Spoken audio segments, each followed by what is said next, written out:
ప్రసాద్ గారు వేసుకోండి.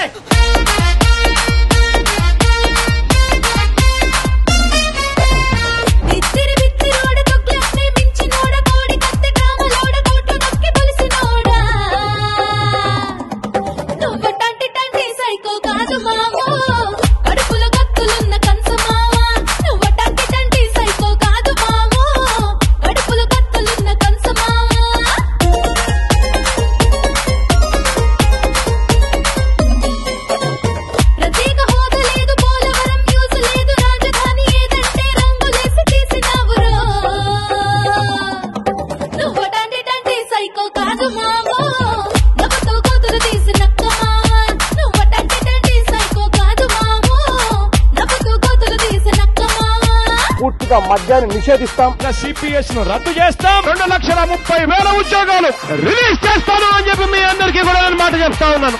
ఆ తర్వాత ఏంటి?